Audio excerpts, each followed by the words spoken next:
legends in the building. Like, comment, and subscribe. And I have to stress that today we're going to be talking about Shawn Showtime'Porter and his comments on the Porterway Podcast. And he gives his insight onto who has the better attributes between Errol, the Truth Spence, and Terence Bud Crawford in their upcoming bout for Undisputed in the welterweight division.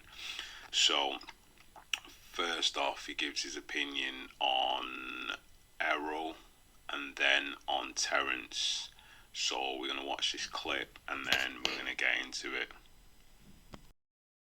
Slide out of First this. of all, I ain't gonna put you on the spot. I'm gonna do it like this. Who hit the hardest? We're talking about Crawford. And Spence. Roy, you know you don't feel it in the moment. I understand, but I'm saying if you had to just judge catching anything, who you thought hit the hardest? Maybe I would say Spence thumps harder than Spence. than Crawford. Who got the highest IQ? Crawford. Well, by far, right? Yeah, I agree. I fought Errol in 2019. Mm-hmm. It's 2022. Mm-hmm. So by far back then, based on by far. Well, see, let me add this to you. You fought him in 19, it's 22, but he also had a car accident between there, right? Yeah. So there's a little bit more different too, because now we're not really sure what he can take now. Sure. You understand me? So it's still a different ball game. Yeah. But I felt like he may be the stronger guy because to me, is he bigger? Yeah.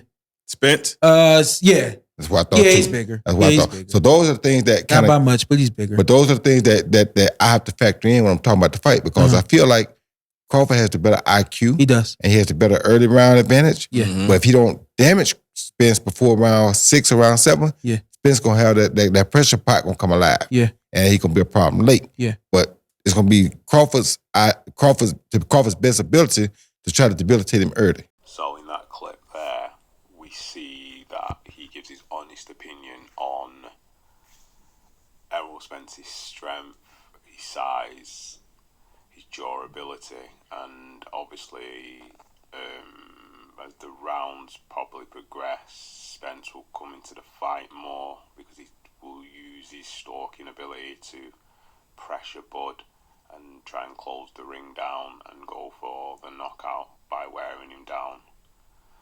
Then we also see him talk about Terence Crawford's IQ with Roy Jones and his way of figuring opponents out and how he would execute certain maneuvers and tactics and strategies to defeat his opponent, either counter-punching, switch hitting, feeling out the opponent, blinding them with the jab, counter-punching, hitting to the body, then hitting to the body and then going to the head and then going back to the body again. Anything to confuse the opponent, to gain an advantage and wear them down and break them down. Once there's any sign of weakness, then he'll just go for the finish and attack. So in the next clip, we're going to see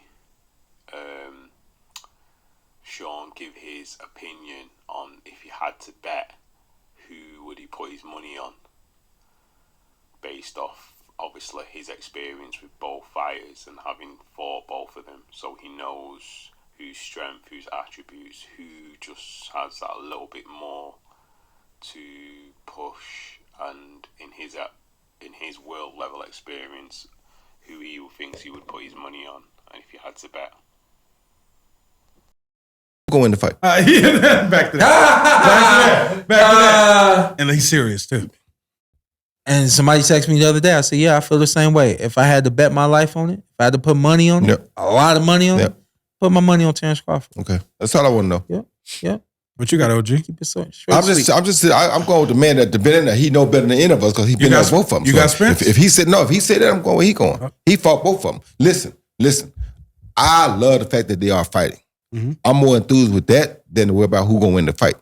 Yes. Now, truly speaking, from what I've seen from Terence, I've seen a little bit more optimism. I've seen him go through a lot of different things out in the boxing ring, whereas we've seen now Bud go through a lot of things outside the boxing ring. So in that clip there, we see that Shawn Porter gives his honest opinion, even when when he gets pressed by Roy Jones Jr. and he gives his honest answer on who he would bet on, and Roy Jones, based off what he said, because he's fought both opponents, he sort of agrees and gives his own perspective on the attributes that both fighters have had and the experiences that they've had inside the ring and outside the ring. So the question is, who have you got to win this fight coming up? Is it going to be Errol's size, strength, ability to wear down the opponent, coming with short uppercuts and short hooks on the inside and just damage the opponent and wear them down to the point that they're going to get knocked out? Or is it going to be Terrence's fluid, relaxed, switching style where he blinds the opponent with jabs, then hits to the body, and then switches, moves, and catches you as you're coming in, and encounters you with looping shots? So, like, comment, and subscribe, and tell me who you think is going to win this upcoming bout. That's another one from Knockout Legends. Peace.